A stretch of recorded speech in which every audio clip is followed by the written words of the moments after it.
25 अक्टूबर 2022 दिवाली के दिन यूके की कंजर्वेटिव पार्टी अनाउंस करती है ऋषि सुनक को as a next prime minister of UK. और इस बात के आते ही इंडिया के अंदर मानो खुशी की लहर मच जाती है, सब लोग हैप्पी होते हैं। लेकिन इसके 2 दिन बाद में पाकिस्तान भी क्लेम करता है कि ऋषि सुनक उनके यहाँ से बिलोंग करते हैं, और ऐसे क्लेम्स केनिया भी करता है और तंजानिया भी करता है। और क्या आप जानते हैं, ऋषि सुनक इन्फोसिस के मालिक नारायण मूर्ति के दामाद है और वे यूके की पार्लियामेंट के सबसे अमीर एमपी है। और भी ऐसी बहुत सारी बातें आप जानने वाले हैं इस वीडियो में, तो इस वीडियो को लास्ट तक जरूर देखना। ऐसी ही नॉलेजेबल वीडियो लाते रहते हैं, इसलिए चैनल को सब्सक्राइब कर दीजिए और वीडियो को अभी लाइक कर दीजिए।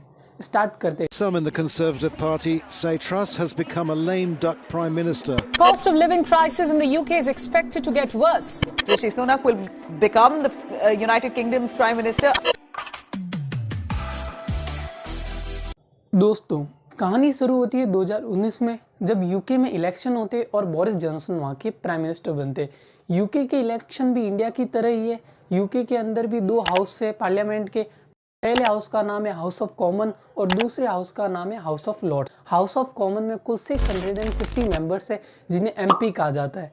हाउस ऑफ कॉमन में जो पार्टी जीतती है उसके इलेक्टेड मेंबर्स ही वोट करते हैं प्राइम मिनिस्टर के लिए, और ऐसे बोरिस जॉनसन वहाँ के प्राइम मिनिस्टर बने।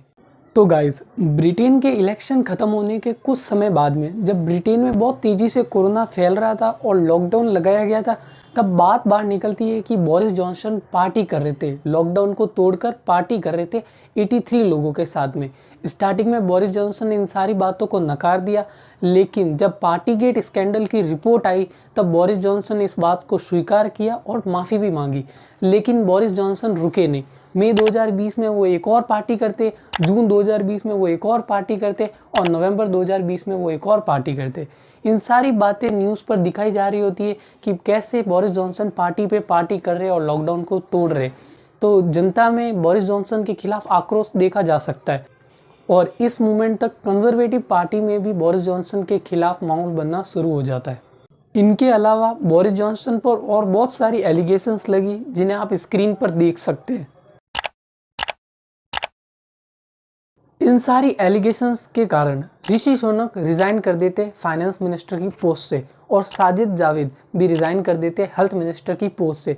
इन दोनों के पीछे कुल 50 और मिनिस्टर्स भी रिजाइन कर देते, और इस प्रेशर के कारण बोरिस जॉनसन को भी रिजाइन करना पड़ता है। बोरिस जॉनसन के साथ इस समय सिर्फ लिज ट्रस थी। लिज ट्रस वो अकेली मिनिस्टर थी जो बोरिस जॉनसन के साथ थी जब सारे ही मिनिस्टर्स ने रिजाइन कर दिया था। बोरिस जॉनसन नहीं चाहते थे कि ऋषि सुनक पीएम बने, इसलिए वे ऋषि सुनक के अगेंस्ट में लिज ट्रस को खड़ा करते और उसको सपोर्ट करते। स्टार्टिंग में जब एमपीज के इलेक्शन होते तो उसके अंदर लिज ट्रस हारती है, सेकंड नंबर पर आती है और ऋषि सुनक जीतते। लेकिन जब ओवरऑल पार्टी इलेक्शन होते तो उसके अंदर लिज ट्रस जीत जाती है और लिज ट्रस बनती है यूके की नेक्स्ट प्राइम मिनिस्टर।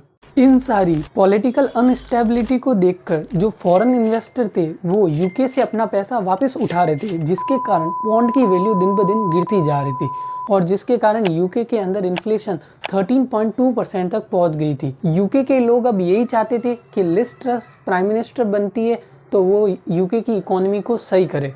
जैसा कि लिज ट्रस से एक्सपेक्ट किया जा रहा था कि वो इकोनॉमी को सही करने के लिए कुछ चीज़ करेगी, उन्होंने किया। 23 सितंबर 2022 को एक मिनी बजट लेकर आई, जिसमें उन्होंने बहुत बड़े बड़े टैक्स कट्स किए, और इसे ट्रिकल डाउन इकोनॉमिक्स कहा जाता है।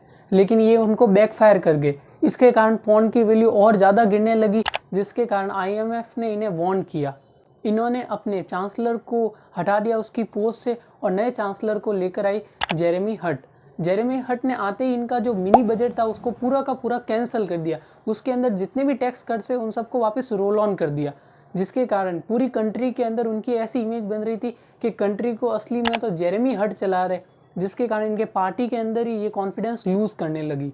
तो पार्टी के अंदर जैसे जैसे ये कॉन्फिडेंस लूज़ करने लगी, एट लास्ट 20 अक्टूबर 2022 को इन्होंने इस्तीफ़ा दे दिया अपनी पोस्ट से। अब पार्टी चाहती नहीं थी कि वापस इलेक्शन हो, क्योंकि अगर वापस इलेक्शन हो जाते तो पार्टी कंफर्म थी कि वो हारेगी, क्योंकि इतने सारे स्कैंडल्स हो रहे और कोई प्राइम मिनिस्टर कॉन्फिडेंस में रह नहीं सकता। ऐसी पार्टी को कोई क्यों वोट देगा। तो ये सारी चीज़ों के कारण पार्टी ने वापस अपने ही अंदर इलेक्शन कराकर एक नए प्राइम मिनिस्टर को इलेक्ट करने का सोचा। वापस पार्टी के अंदर इलेक्शन हुए और पार्टी ने कहा कि जो सबसे पहले 100 MPs का सपोर्ट लेकर आएगा वो प्राइम मिनिस्टर बन जाएगा, और अगर ज़्यादा आएंगे तो उनके बीच में इलेक्शन होगा। लेकिन अकेले सिर्फ ऋषि सुनक ही 100 MPs का लेकर आ पाए समर्थन, और बाकी कोई ला नहीं पाया, इसलिए ऋषि सुनक को अगला प्राइम मिनिस्टर घोषित कर दिया गया यूके का। अब अगर ऋषि सुनक की बात करें तो ऋषि सुनक यूके की पार्लियामेंट के सबसे अमीर MP है, और ऋषि सुनक इंडिया के IT बिजनेस इन्फोसिस के मालिक नारायण मूर्ति के दामाद भी है। और ऋषि सुनक का कहा जाता है कि ये इतने अमीर है, इस कारण ये क्या गरीब लोगों के बारे में सोच पाएंगे यूके के अंदर, इसलिए यूके में उनके खिलाफ का माहौल बना हुआ है। और यूके में लोग कंजर्वेटिव पार्टी पर भी अब बिलीव नहीं कर रहे, तो अगले इलेक्शन में ऋषि सुनक का जीतना नामुमकिन सा होता जा रहा है। और यूके की अर्थव्यवस्था भी पूरी तरह से अब गिर चुकी है। यूके के अंदर इन्फ्लेशन बहुत तेज़ी से बढ़ रहा है, कॉस्ट ऑफ लिविंग बहुत तेज़ी से बढ़ रही है, और पॉन्ड की वैल्यू भी बहुत तेज़ी से गिर रही है। इसके कारण हो सकता है कि ऋषि सुनक भी इस्तीफ़ा दे दे, या हो सकता है ऋषि सुनक अगले इलेक्शन में ना जीत पाए। तो गाइज़, ये थी यूके के पॉलिटिकल क्राइसिस पर पूरी वीडियो। अगर आपको वीडियो अच्छी लगी हो तो लाइक ज़रूर करना, एक कमेंट छोड़कर जाना, और अगर चैनल को अब तक सब्सक्राइब नहीं किया है तो प्लीज़ सब्सक्राइब कर देना। बाय।